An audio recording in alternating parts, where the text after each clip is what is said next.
বিমান থেকে নিচের আকাশগুলা যখন দেখি তখন বলি যে এই বোধ হয় আমার জীবনের স্ট্রাগলটা শুরু করছি বাপ মার সংসারে, শুরু করছিলাম স্বামীর সংসারে, সেটাও হইল না, এখন বোধহয় শুরু করতেছি প্রবাস জীবনে।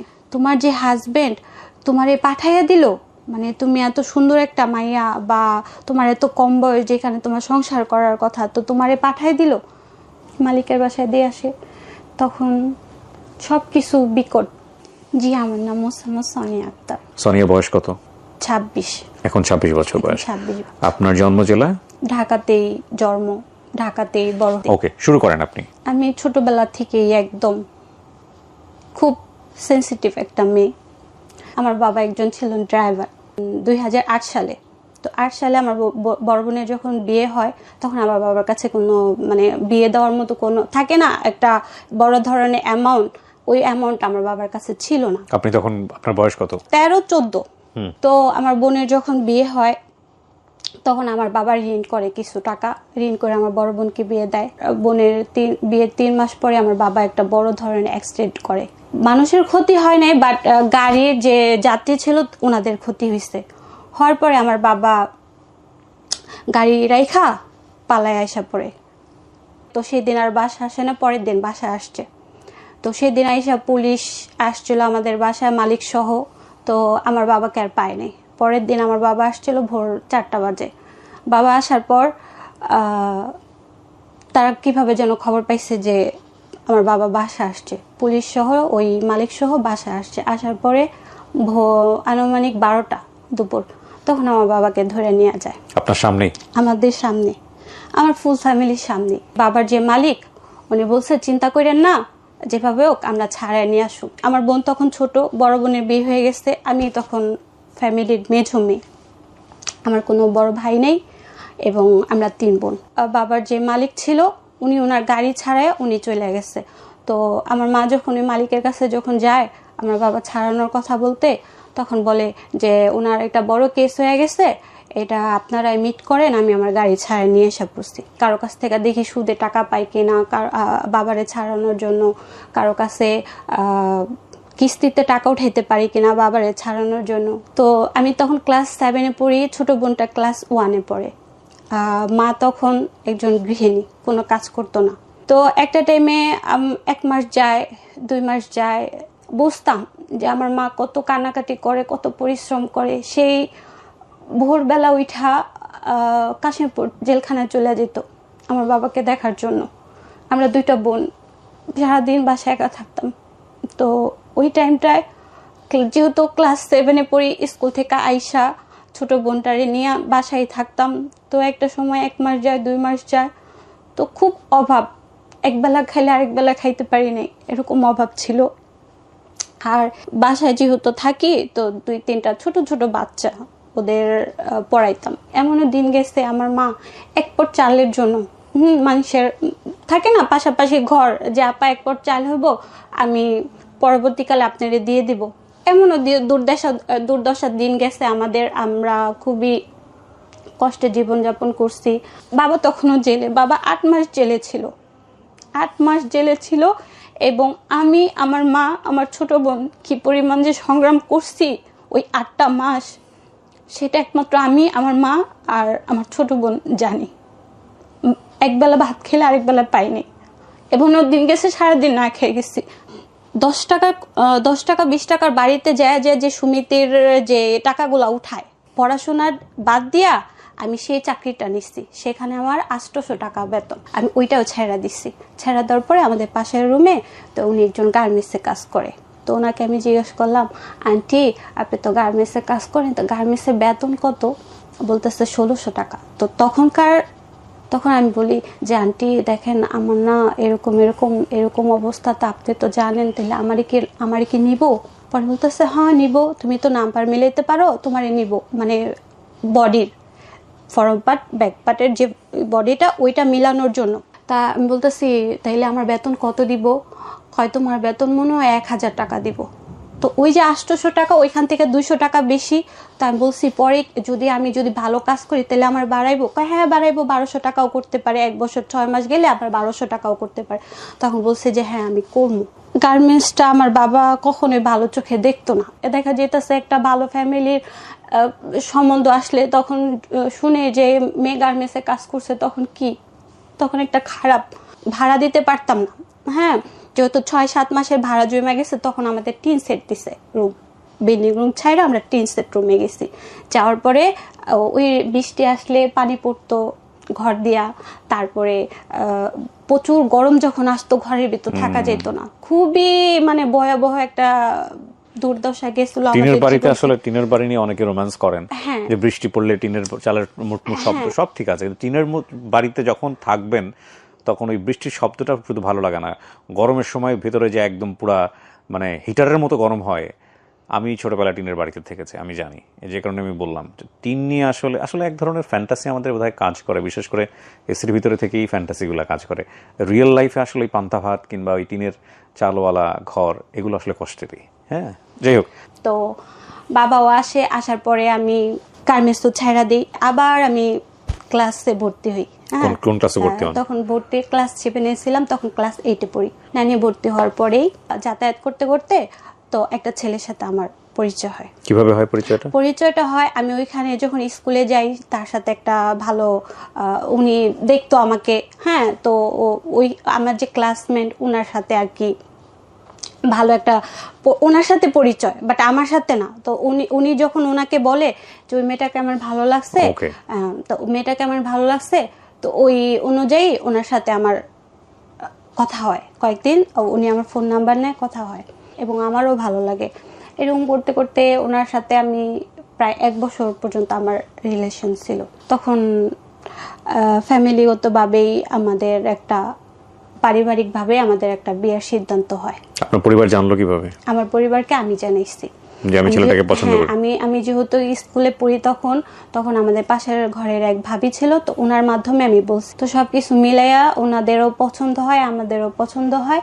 তো সেই ক্ষেত্রে আমার বাবা বলে আচ্ছা ঠিক আছে, আমরা দিন তারিখ পাকা করি। আমাদের পারিবারিক ভাবে বিয়ে হয় এবং খুব ধুমধাম করে অনুষ্ঠান করে বিয়ে হয়। এবং বিয়ে হয়ে যাওয়ার পরপরই আমার 3 দিনের দিন আমি খুব অসুস্থ। আমাকে যে একটা পরীক্ষা দেয়, ওই পরীক্ষাতে ধরা পড়ে যে আমার পিত্তথলিতে পাথর হয়েছে, তো ওইটার অপারেশন করা লাগবে। ফ্যামিলির মানুষ বলতেছে যে কি মেয়ে বিয়ে করলি, হইলো মাত্রই, এখন অসুস্থ। খুব অনেক দিন পর্যন্ত আমি হাসপাতালে ছিলাম, আমাকে কেউ দেখতে যায় নাই, আমার হাজবেন্ডও আসে না। তো আমার মায় ফোন করে যে তুমি আসো দেখতে, তখন বলে যে আমার কাছে কোনো টাকা নেই। তখন বলতেছে আচ্ছা ঠিক আছে, বিয়ের ভিতরে যে সোনিয়ারে যে কানের দুলগুলা দিছিলাম, তাহলে তুমি সেগুলা বিক্রি কইরা, মানে সেটা আমি বলছি আমার হাজবেন্ডকে, আমি বলছি যে তাহলে তো ওগুলো বিক্রি কইরা তাহলে তুমি চলে আসো আমার দেখার জন্য। তো সেগুলো বিক্রি করে আসে আমাকে দেখতে। তারপর আমি যখন ওনাদের ফ্যামিলিতে যাওয়ার পরে শুনি যে সে কাজ করে না। আমার বিয়ে হওয়ার পরই আমাদের আলাদা করে দেয় আমার শ্বশুর শাশুড়ি। হ্যাঁ, আমরা আলাদা থাকি। তো আলাদা একটা অন্য বাড়িতে একটা রুম নিয়ে থাকি। তো ওই রুমের ভিতরে শুধু একটা খাট আর হচ্ছে গিয়ে একটা ফ্যান, সেটাও ওই যে আমার যে জিনিস বিক্রি করে সেই টাকা দিয়েই সেই ওগুলা কিনে। তখন আমি তাকে বলি যে আচ্ছা ঠিক আছে, তাহলে আমি আবারও গার্মেন্টসে কাজে লাগি। তো তখন সে না বলছে, তখন আমি শুনি নাই, যেহেতু 2 বছর হয়ে গেছে সে কাজ করে না ঠিক মতো। শুধু আমরা যে রুমটা থাকি সেই রুমটার ভাড়া দেয়, আর ওই আমার শ্বশুর শাশুড়ি ভাত রান্না করলে আমাদের একটু বল পাইতা ভাত দেয় আর একটু তরকারি দেয়, সেটা খেয়ে আমরা দিন পার করি। তো দেখতেছি এভাবে দিনকাল চলতেছে না, ভালো চলতেছে না, মানে আমার কাছে কেমন যেন মনে হইতেছে যে। তো একটা সময় আমি বলতেছি যে আপনি তো কোনো কাজ করেন না, কিছু করেন না, তাইলে এভাবে কি দিন যাইবো? মানে একমার এক ছেলে তো, যা হয় আর কি, একটা খেলার প্রতি সে আসক্ত। কি খেলা? যেটাকে বলে জুয়া। বিপিএল খেলাগুলো আসে না, এই বিপিএল খেলাগুলো বন্ধুদের সাথে সে বাজি ধরতো। টাকা পাইতো কই? টাকা পাইতো এই যে আমি দিতাম, আমার বাবা মার কাছ থেকে, ওনার বোনের কাছ থেকে নিত, আমার শ্বশুর শাশুড়ির কাছ থেকে নিত। চলে আসতে চাইছে অনেকবার, তখন আমার মা বাবা বুঝাইছে যে এখন অল্প বয়স, হয়তো পরে ঠিক হয়ে যাব, তো যাক এভাবে দিনকাল যাক, একটা বাচ্চা কাচ্চা হইলে হয়তো বা পরবর্তীকালে সে ভালো হয়ে যাব, যে একটা বাচ্চা হইলে ও ঠিক হয়ে যাব, ভালো হয়ে যাব। তখন আমার মেয়েটা পেটে আসে এবং দেখতেছি যে দিন দিন সে ভালোই বুকে, সে দিন দিন ওটার প্রতি আরো বেশি আসক্ত। সে ঠিক মতো ঘরে আসে না, সে রাত্রে 2টা বাজে আসে, 3টা বাজে আসে, এবং রাত্রে 2টা বাজে 3টা বাজে আমি যখন ঘুমায় থাকি তখন ফোন দেয়, এমুক লোক আসতেছে, এমুক লোকের কাছে 5,000 টাকা দাও। ওহো। হ্যাঁ, বালিশের নিচে রেখা যায়, আলমারির ভিতরে রেখা যায়, মানে ওনার টাকা ওনার সেফটে থাকতো। কখনো আমি ওনার 2 টাকা আমি দেখতামও না, ওনার 2 টাকা আমি ধরতামও না। আর যখন ওনার কাছে টাকা না থাকতো তখন ঘরে আইসা আলমারি এভাবে ঘুষাইতো। আমি কথা বললে তার মেজাজ গরম হয়ে যেত। তাহলে যেহেতু আমার ননাসটা বিদেশ করছে, তাইলে ওনারা মনে হয় যেহেতু ওনারা ভালো আছে তাইলে বোধহয় আমিও ভালো থাকবো। বিদেশ করে আসছে, ওনাদের যে অ্যামাউন্টটা ছিল, ওনাদের স্বামী সংসার নিয়ে যেহেতু ওনারা ভালো আছে, আর যেহেতু আমার হাজবেন্ড এত টাকা ঋণ করছে, তখন প্রায় সে 3-4 লাখ টাকা ঋণ করে ফেলছে অলরেডি। তো লাস্টের দিকে আমি একদম শেষ পর্যায়ে আমি বলছি, যেহেতু আপনারা বিদেশ গেছেন তাহলে আমিও বিদেশ যাব। আমিও বিদেশ যাব, আমিও বিদেশ যাইয়া আমিও টাকা ইনকাম করব এবং আমিও ভালো থাকতে চাই। মানে আমার হাজবেন্ড বলতেছে, তাহলে যাও, তুমি যদি যাও তাহলে তুমি যদি ভালো থাকো তাহলে আমারও টান দিও, আমিও যাবো বিদেশে। পাশের বাড়ি এক আন্টি, উনি ওমানে থাকে আজকে 13 বছর ধরে। তো ওনার সাথে যখন আমি কথা বলি তো উনি বলতেছে, আচ্ছা ঠিক আছে, সমস্যা নেই, আমি তোমারে নিয়ে আসবো। এবং সবাই রাজি। তখন আমার বাচ্চাটার বয়স 2.5 বছর। প্রবাসে যাওয়ার আগের দিন, মানে আমি ওমানে যাওয়ার আগের দিন, আমার হাজবেন্ড, আমি আর আমার মা আর আমার বাচ্চা এয়ারপোর্টে যাই। যাওয়ার পরে থাকে না একটা মুহূর্ত, হাজব্যান্ড ওয়াইফের একটা মুহূর্ত থাকে না। তো আমার বুক ফাইটা যেতেছে। আমি যখন এয়ারপোর্টে, আমি যেহেতু 2 বছর থাকবো, যেহেতু আমার ছোট বাচ্চাটা রেখা যেতেছি, আমার মা রেখা যেতেছি, আমি ফুল ফ্যামিলি রেখা যেতেছি, আমার হাজব্যান্ডের রেখা যেতেছি। সব কিছু মিলে যখন আমি এয়ারপোর্টে দাঁড়ায় থাকি, আমি যখন কান্না করি তখন আমার হাজব্যান্ড আমাকে বলে যে এত নাটক কইরো না, মানুষ দেখলে হাসবে। আমার খুব কষ্ট লাগছে। এবং যাওয়ার আগে 2 দিন আগে আমি 2টা ফোন কিনি, সেকেন্ড হ্যান্ড টাচ ফোন কিনি, যাতে ওইখানে যেয়ে আমি সবার সাথে যোগাযোগ করতে পারি। তো ওই ফোন 2টাও আমি সুদের উপর টাকা দেখিনি। বিমানে যখন বসি তখন বিমান থেকে নিচের আকাশগুলা যখন দেখি তখন বলি যে এই বোধ হয় আমার জীবনের স্ট্রাগলটা শুরু করছি বাপ মার সংসারে, শুরু করছিলাম স্বামীর সংসারে, সেটাও হইল না, এখন বোধহয় শুরু করতেছি প্রবাস জীবনে। অঝরে কান্না করতেছি, বিশেষ করে আমার ছোট বাচ্চাটা রেখা, 2 বছরের বাচ্চাটা। তো আমি যখন ওমানে যাই, ওমান হচ্ছে গিয়ে মাসকাট। হ্যাঁ, আমি যখন মাসকাটে নামি আর আমি নামবো হচ্ছে গিয়ে ওমান সালালা। তো ওইখান থেকে ওই আন্টি আমাকে নিতে আসে। সে আমার দেখা মানে অবাক হয়ে গেছে গা। হ্যাঁ, যে সোনিয়া, তোমার আমি ছবিতে একরকম দেখছি, এখন তো তুমি বাস্তবে অন্যরকম। তোমার হাজবেন্ড, মানে সে গাড়িতে আমাকে বলতেছে, তোমার যে হাজবেন্ড তোমারে পাঠাইয়া দিল, মানে তুমি এত সুন্দর একটা মাইয়া, বা তোমার এত কম বয়স, যেখানে তোমার সংসার করার কথা, তো তোমারে পাঠাই দিল। তা আমি বলছি যে যেহেতু সংসার করি, এখন সংসারের দিকে তাকায় আসতেই হয়েছে। পরের দিন আমাকে মালিকের বাসায় দিয়ে আসে। তখন সবকিছু বিকট বলতে আরবিয়ানদের আমি কখনো দেখি নাই। তাদের বিকট চেহারা, মানে বড় বড় চেহারা। আরবিয়ানরা খুব লম্বা লম্বা সাদা সাদা জামা পরে, তাদের ব্যবহার আমি বুঝি না, তাদের কথা আমি বুঝি না, তাদের খাবার আমি খাইতে পারি না। সো যখন ওনারা সামনে আসে আমি খুব ভয় পাই। হ্যাঁ, ভয় পাইতাম। আর ওনারা যখন বলতো তখন আমি বলতাম, মুখের দিকে তাকায় থাকতাম আর বলতাম যে কি বলে। আমি তো ওনারা যা বলে আমি বুঝতাম না। আমাকে যখন বলতেছে কাপড় চোপড় আয়রন করতে, তখন আমি তো ওইগুলার কিছুই জানি না যে আমি এগুলো আয়রন করব। তখন ওনাদের বাসায় কোনো কাজের লোক ছিল না। প্রায় 2 বালতি কাপড় চোপড় আমার জন্য রাইখা দিচ্ছে, ওগুলো আয়রন করতে হইব। এবং আমার এই রাইখা তারা 2 দিনের জন্য বাইরে চলে গেছে। তো আমি সারাক্ষণ কান্না করতেছি আর বলতেছি, এই কোন আজব জায়গায় আসলাম। তখন না, আমার পাশের বাড়ি এক ভাবি ছিল, ওনার কাছে বলতেছি, ভাবি আমার তো এখানে থাকতে অনেক কষ্ট হইতাছে, আমি তো এখানে থাকতে পারতাছি না, আপনি জান্নাতের আবুরে বলেন না আমি চলে যাবো, আমি এখানে থাকবো না। হ্যাঁ, আমার এখানে থাকতে অনেক কষ্ট হইতাছে, আমি এদের খাবার খাইতে পারতাছি না, আমি এদের কথা বুঝতে পারতাছি না, এরা আমি নতুন আসছি, আমার এতগুলো কাপড় চোপড় আমি তো এগুলো কখনো করি নাই। আমার হাজবেন্ডে বলতেছে, যা হাঁটতে পারে না, এখনই নাটক শুরু হয়ে গেছে। এবং আমি যখন প্লেনে উঠি, সে পরের দিন সেই মোবাইলটাও খেলা হারায় ফেলে। মানে জুয়া খেলে সেটাও সে শেষ করে। সেটা ইয়ে করে। আমাকে যখন খাইতে দেয় ওই খ্যাপসা, আমিও এই মানে 2 চামচ। খ্যাপসা কি জিনিস? খ্যাপসা হচ্ছে কি আপনার আরবিয়ানদের, আমরা যেমন পোলাও খাই না, তো ওনাদের একটা খ্যাপসা, এটা হচ্ছে কি আপনার মুরগি দিয়ে খ্যাপসা রান্না করে। হ্যাঁ, ওনারা একটা আইটেমই খায়, ওনারা জাস্ট আর কোনো আইটেম খায় না। আর রাত্রের রুটি, সকালে রুটি, শুকনা খাবার। তো আপনাকে খ্যাপসা দিয়েছে 2 চামচ? হ্যাঁ, 2 চামচ খ্যাপসা দিছে। তো ওইটা খায় না, আমার পেট ভরে নেই। তো আমাকে যে নিচ্ছে তাকে বলতেছি যে আন্টি আমার যে 2 চামচ খ্যাপসা দিছে, এখন আমার তো পেট ভরে নেই কা। জোরে জোরে কথা বলে, ইস হাদা ইস মুশকিল আইনতা। আমাকে যখন বলে যে জিবি জিবি জিবি জিবি, তো আমি না বুঝতাম না, মানে বলতো যে কি সমস্যা তোর, তুই হ্যাঁ তোর কি সমস্যা, তুই সারাক্ষণ মানে এক ধ্যানে থাকিস কেন, মানে আমাকে বলতেছে। এখন তো বুঝি আরবি, তখন তো আর বুঝতাম না। তখন আমাকে বলতো, আমি তখন কি করতাম, এই যে ওড়না আছে না, ওড়না রাত্রে ওড়না যে থাকতো না, শুইতাম, শোয়ার পরে যে ওড়নাটা থাকতো না, মুখের ভিতর ঢুকায়া তখন জোরে জোরে আমি কাঁদতাম, যাতে করে শব্দ বাইরে না যেতে পারে। এবং আমি যাওয়ার পর শুধুই কাঁদতাম। আর এটার জন্য ওই আন্টির কাছে অবজেকশন দিচ্ছে যে ও এরকম কান্নাকাটি করে, ওরে কিন্তু রাখুম না। হ্যাঁ, ও যদি আরেকবার দেখে কাঁদতে, তাহলে ওরে কিন্তু রাখুম না। তাইজন্য আপনি শব্দ যাতে বাইরে না যায়, এরকম করতেন। তখন আমি শব্দ করতাম না। এবং প্রত্যেকটা প্রবাসী মেয়ে জানে যে এই সিচুয়েশনটা কি। হ্যাঁ, এই প্রথম অবস্থায় গেলে কি কষ্ট, কি ধকল, কি পরিমাণ যে তাদের উপর যে প্রেশার যায়, সেটা একমাত্র নতুন যারা যায় তারা বুঝতে পারে।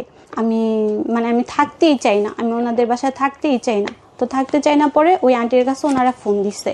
ফোন দেওয়ার পর বলতেছে সোনিয়া অনেক কান্নাকাটি করে, সোনিয়ারে নিয়ে যাও। তো আমি ওখান থেকে আইসা পড়ি। আন্টি আমাকে অনেক বুঝায় যে দেখ সোনিয়া, তোর হাজবেন্ড এরকম, হ্যাঁ তুই আইসোস 2টা টাকা কামানোর জন্য, তাইলে তুই এরকম কান্নাকাটি করলে কি তোরে রাখবো না, তুই একটু ধৈর্য নিয়ে থাক। তুই কেমন মেয়ে, দেখ তোর হাজবেন্ড তোরে বিদেশ পাঠাইছে, অথচ তুই সে হাজবেন্ডের জন্য কান্না করস। আমি কই আন্টি, আমি তো আমার বাচ্চাটার জন্য কান্না করি, আমি তো আমার হাজবেন্ডের জন্য কান্না করি না। আমি আমার 2 বছরের বাচ্চাটা, 2.5 বছরের বাচ্চাটা, একটা 2.5 বছরের বাচ্চা রেখা, যে মা রেখা যায় প্রবাস জীবনে, সেই মাই একমাত্র বুঝে যে তার ভিতরে কি চলে। আমাকে আরেকটা বাসায় দেয়, আর যে বাসায় দিচ্ছে ওই বাড়িতে হচ্ছে গিয়ে 9 জন, আমি নিয়ে 10 জন। 9 জন লোকের একজনই কাজের লোক? হ্যাঁ, একজনই আমি ছিলাম। ওকে। হ্যাঁ, আর যে বাড়িতে ছিলাম ওই বাড়িতে হচ্ছে গিয়ে আপনার 7টা ছেলে, তাদের কোনো মেয়ে ছিল না। হ্যাঁ, তাদের কোনো মেয়ে ছিল না, তার 7টা ছেলে। বউ কয়জন? বউ একজন, কফিল একজন, আর হচ্ছে গিয়ে আমি, আর তার একটা প্রতিবন্ধী বোনের মেয়ে ছিল। ওকে। তো এই ফুল ফ্যামিলিটার কাজ আমি করতাম। কাপড় চোপড় ধোয়া, কাপড় চোপড় আয়রন করা, রান্না বাড়া করা, বাড়িঘর গোছানো, সব কিছু আমার উপরে। মেয়ের কথা মনে পড়তো না, তখনই না বুক ফাইটা কান্না আসতো। কান্না কইরা আবার ওই পানি দিয়া মুখ ধুইয়া আবার ওদের সামনে যেতাম। তখন ওরা বলতো ইস মুশকিল সোনিয়া, মানে কি হয়েছে? হ্যাঁ, ইনতা আলা তুললে কি। তখন আমাকে বলতো যে তুই প্রতিদিন এইভাবে কেন কান্না করস। তখন আমি বলি যে আমার 2 বছর একটা বাচ্চা রেখে আসছে, বাচ্চাটার কথা মনে পড়লে আমার খুব কান্না আসে।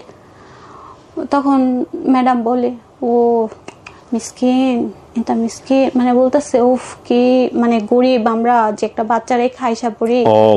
হ্যাঁ, একটা বাচ্চা রেখে আইসা পড়ি, আরে মানে বেচারি, মানে আমরা বলি না যেটাকে বেচারি হিসেবে, তো উনি এইভাবে মানে আমাকে বলে।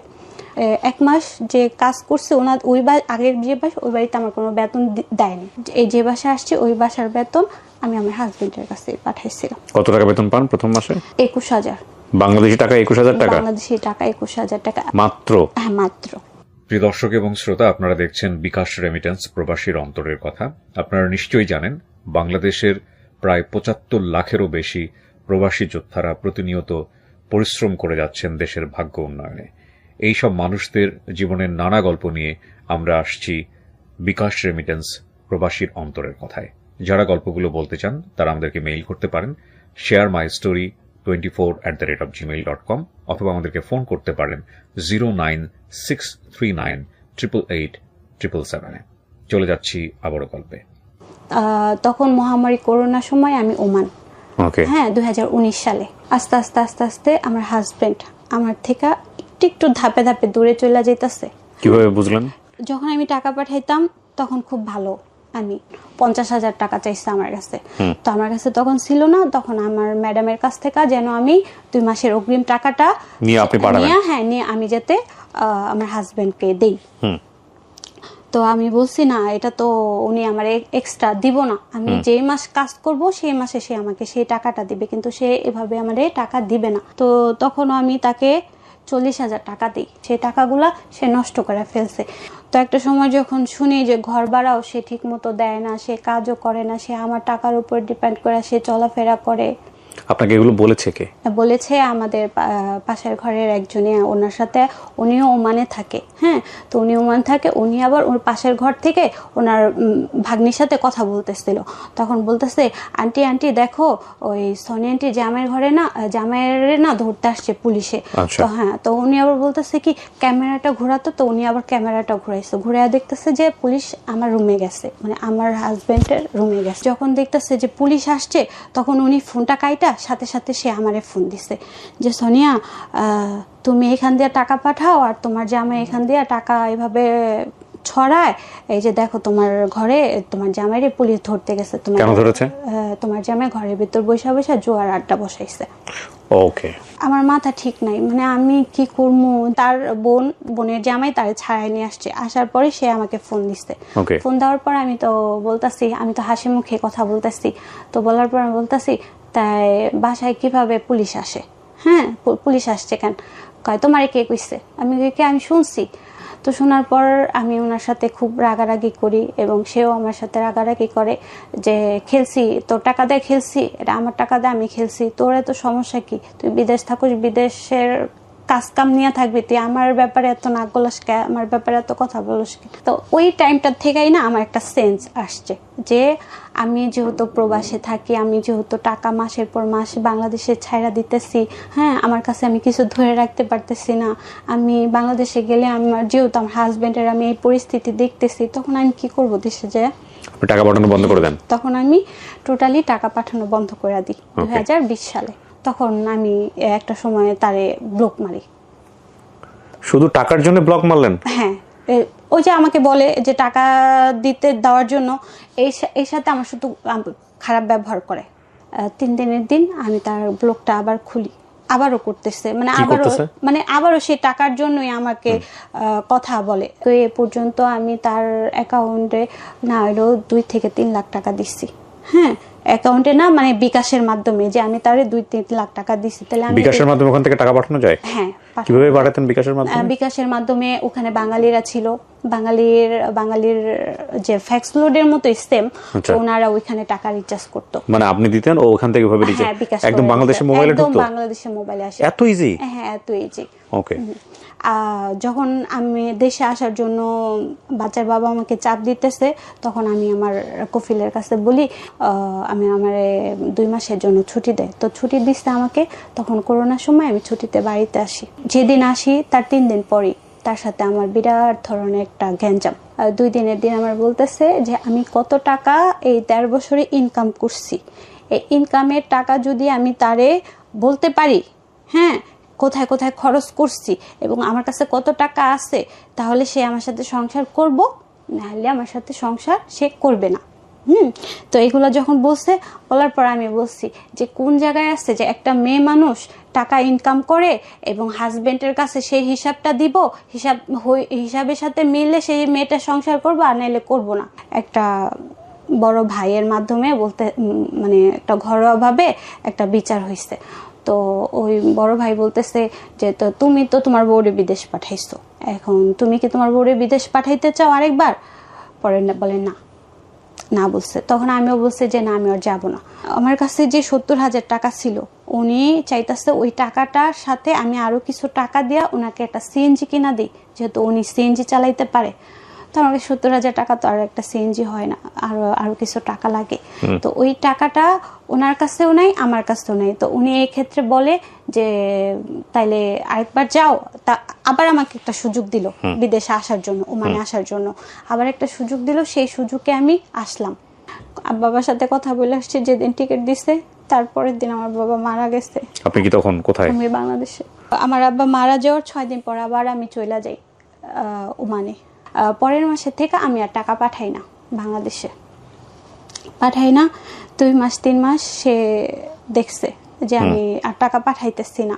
হ্যাঁ, তো তখনই সে আমার এলাকার কিছু ময়মুরব্বি নিয়ে সে এই আমাদের একটা এলাকার যে পুলিশ ফাঁড়ি বলে যেটাকে, ওইখানে যা বলতেছে যে আমার বউ বিদেশ গেছে, যেহেতু আমার বউ বিদেশ থাকে, আমার তার সাথে মনোমালিন্য, তার সাথে আমার সংসার করার ইচ্ছা নাই, সে আমার কাছে ফোন করে না, সে আমার সাথে কথা বলে না, আমি তারে দেশে আসতে বলতেছি, সে দেশে আসে না।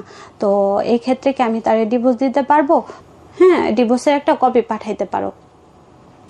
তো আমি ওই ডিভোর্সের, সে আমাকে ওই কপিটা ইমোতে পাঠায়, তুমি বাংলাদেশে না আসলে আমি ধরে ছাইড়া দিই। তো আমি বলছি আচ্ছা ঠিক আছে, ছাইড়া দাও, আলহামদুলিল্লাহ, সমস্যা নেই।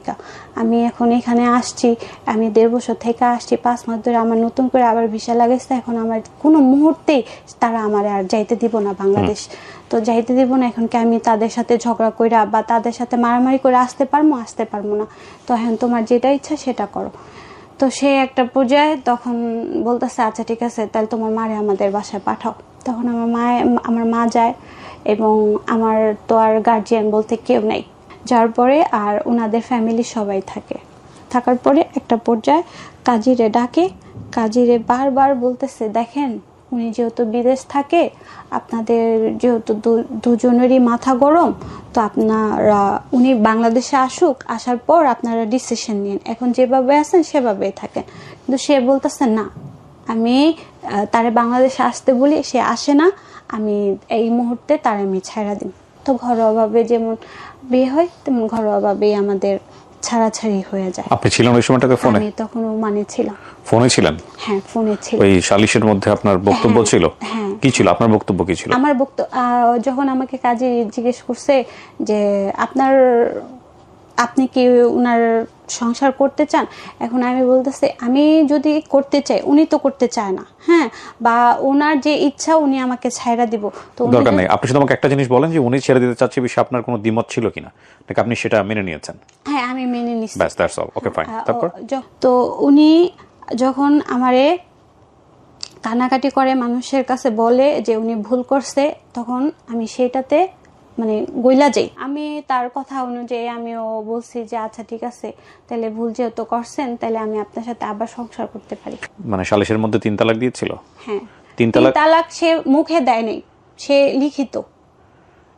বাট তালাক কয়টা হয়েছে এখন তো কাগজে লেখা থাকে, 1 তালাক না 2 তালাক না 3 তালাক? না, যখন কাগজটা পড়েছেন আপনি? আমি অনুমান করে কিছু বলে না, সব রেকর্ড হচ্ছে কিন্তু। হ্যাঁ, যা বলবেন, কারণ আপনার কথা এখানে যদি আপনি কোনো কিছু ভুল বলে থাকেন বা কোনো কিছু হাইড করে থাকেন, আপনার যিনি প্রাক্তন হাজবেন্ড ছিলেন তারও কিন্তু এখানে এসে বলার সুযোগ আছে, কারণ আপনার পুরো লাইফ স্টোরির মধ্যে আগাগোড়াই তাকে নিয়ে কমপ্লেন, ঠিক আছে? সুতরাং তারও কিন্তু বলার সুযোগ আছে। এই জন্য জিজ্ঞেস করছি, যেটা আপনি জানেন তাহলে বলবেন জানি, আর না হলে যে বলবেন জানি না। আপনাকে যে তালাকটা দিয়েছিল সেটা কি 1 তালাক ছিল না 3 তালাক ছিল? সে কাজী ডেকে আনছে, কাজী ডেকে আনার পর কাজী আমাকে ফোনে জিজ্ঞেস করছে আপনার হাজবেন্ড তো আপনাকে ছেড়ে দিতে চাইতেছে, তাহলে আপনার মানে মতামত কি? আমি বলছি সে যদি আমাকে ছেড়ে দেয় তাহলে আলহামদুলিল্লাহ, আমিও তারে ছেড়ে দিছি, আপনার কোনো দাবি দাবা আছে? তাহলে এটা আমি জানি না, এটা ধর্মীয় অনুসারে কি বলবেন, বাট আইন অনুসারে যেটা হয়েছে সেটা তালাক হয়ে গেছে, বাট ধর্মীয় অনুসারে এটা আমি জানি না ব্যাখ্যা কিছু, তুমি মুফতি নই, সো আমি বলতে পারবো না।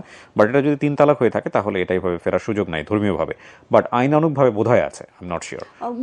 সে আমাকে মুখে কিছু বাট এটা এখানে একটা লেসন আছে কিন্তু, এই যে আবেগের বশবর্তী হয়ে যে তালাক দিয়ে দেই, এগুলো নিয়ে দেখবেন যে একসময় বাংলাদেশ টেলিভিশন সহ আরও অন্যান্য জায়গাগুলোতে মানুষের সচেতনতা বৃদ্ধি করার জন্য বিভিন্ন ছোট ছোট নাটিকা হতো, হ্যাঁ, এবং এগুলোর কিন্তু খুব গুরুত্ব আছে। আপনি যদি দেখেন, আমাদের ধর্মটাকে যদি দেখেন, আমাদের ধর্মে তালাক দেওয়া বিষয়টা এতটাই সায়েন্টিফিক, মানে এতটা বৈজ্ঞানিকভাবে করা হয়েছে, মানুষের সাইকোলজিকে স্টাডি করে।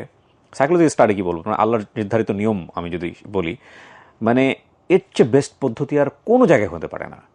হ্যাঁ, মানে আপনি যে রাগে একটা মানুষকে তালাক দিবেন, তার আগে বহুবার সুযোগ দেওয়া হয়েছে যে রাগে প্রথমত ডিস্টেন্স নাও, দূরত্ব নাও, তারপরে যদি না হয় তাহলে 1 তালাক দাও, তারপরে যদি 1 তালাকের পরে ফেরার সুযোগ থাকে, তারপরে 2 তালাক, তারপরে 2 তালাকের পরে ফেরার সুযোগ থাকে, তারপরে হলো না, তার মানে 3 তালাক দিয়ে দাও, তখন আর কোনো ফেরার সুযোগ নেই, তখন আরেকজনের সাথে বিয়ে হতে হবে, তারপরে ফিরে আসবে।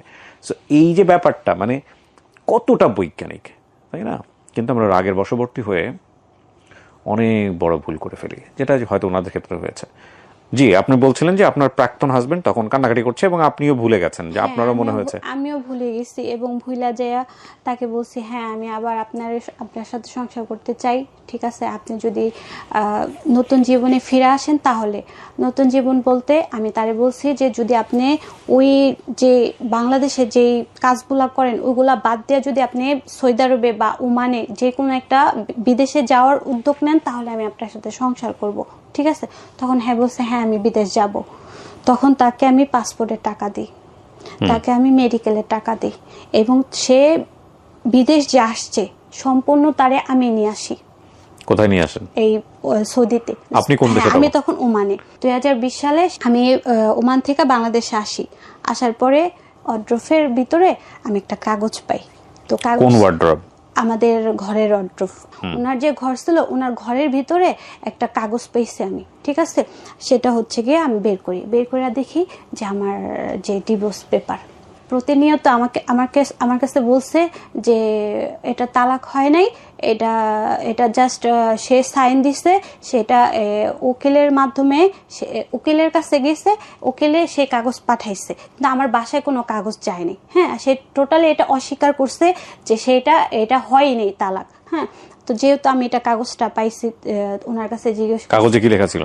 কাগজে পুরা সিল দেওয়া ছিল। সেটা ঠিক আছে, কাগজ থাকলে সিলই থাকবে। কাগজে কি লেখা ছিল? আপনি তো লেখাপড়া করেছেন, কাগজে কি লেখা ছিল 3 তালাক এরকম কোনো কিছু লেখা? হ্যাঁ, ওখানে লেখা ছিল 3 তালাক অনুযায়ী তাদের মানে শরিয়াত মোতাবেক তাদের ডিভোর্স লেটার। হ্যাঁ, এবং সেটা কোড হয়ে আসছে, সেটা আমার বাসায় সে দেয় নাই, সে ওইটা ওনার কাছেই রাখছে। এটা সম্পূর্ণ সে গোপন রাখছে, ঠিক আছে। গোপন রাখার কি আছে? আপনাদের তো সালিশের মধ্যেই ডিভোর্স হয়ে গেছে, কিন্তু কাগজ তো আমার বাসায় যায় নাই। তাকে জিজ্ঞেস করছেন? হ্যাঁ, আমি এক বড় ভাইয়ের কাছে জিজ্ঞেস করছি। বড় ভাই, আপনি তাকে জিজ্ঞেস করছেন? হ্যাঁ, তাকে জিজ্ঞেস করছি। সে কি বলেছে? সে বলছে না এটা হয় নাই। ওকে, আপনি হয় না এটাকে মেনে নিছেন না মানেন নাই? না, আমি মানি নাই। আপনি বলছেন ডিভোর্স হয়ে গেছে? হ্যাঁ, আমি বলছি ডিভোর্স হয়ে গেছে। ওকে, তারপর? কাজীকে দেখাইছি, তারপর হচ্ছে গিয়ে কয়েকজন যারা বুঝে এই সম্পর্কে তাদের দেখাইছে, তারা বলছে হ্যাঁ হয়ে গেছে। ওমানের থেকে সৌদি আরবের স্যালারিটা একটু বেশি, মানে বেতনটা একটু বেশি, তো ওই অনুযায়ী আমি আবার সৌদিতে ঢুকি। তারপর ওনার সাথে আমার 2022 সালে শুরুতেই শেষ। তো যেহেতু এখন আমার আর পিছু টান নাই, যেহেতু আমার সাথে তার সম্পর্ক নাই, যেহেতু আমার বাবা নাই, যেহেতু আমার মা আছে, আমার একটা বাচ্চা আছে, তো ফ্যামিলিতে আমি কিছু টাকা দিয়া সে টাকাগুলো আমি জমাইতাম এবং সেই টাকাগুলো জমাইতে আমার যখন 2 বছর পূরণ হয়ে যায় তো তখন আমি বাংলাদেশে আসি। মেয়ের বয়স কত তখন? মেয়ের বয়স তখন 9 বছর। কত বছর রেখে গেছিলেন?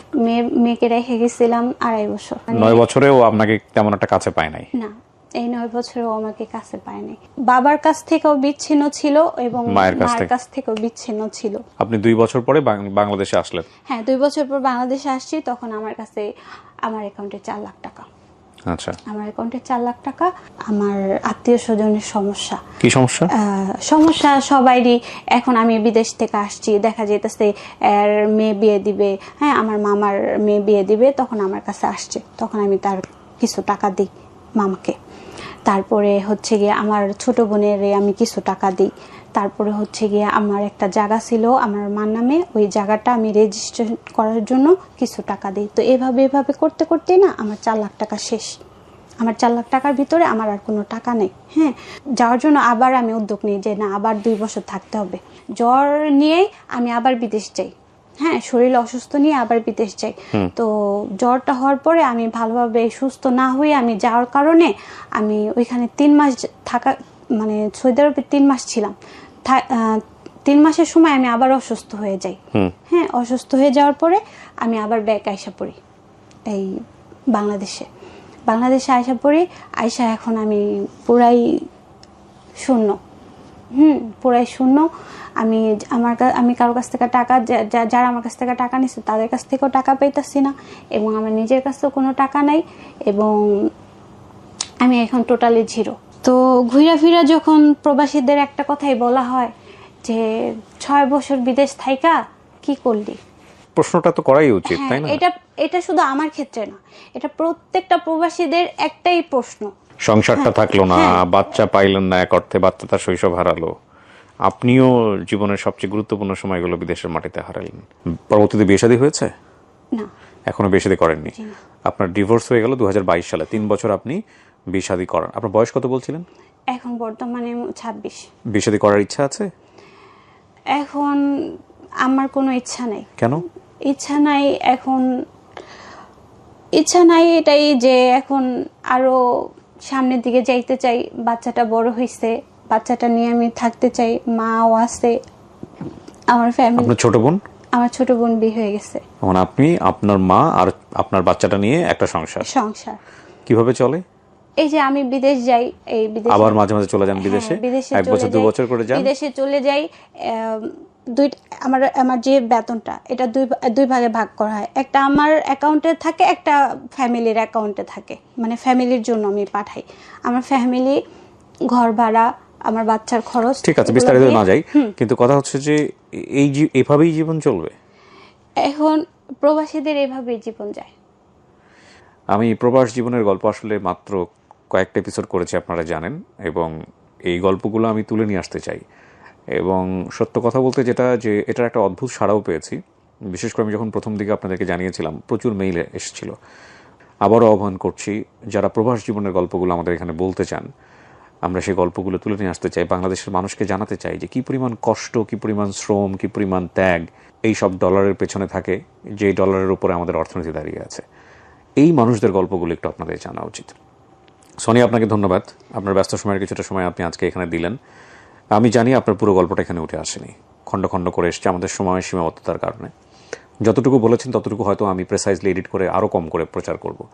কিন্তু আমার মনে হয় আপনার গল্প শুনে আমি যতটুকু বুঝেছি যে আপনার জীবনের সবচাইতে আনন্দের মুহূর্ত হবে যদি আপনার মেয়েটা মানুষের মতো মানুষ হয়। মানুষ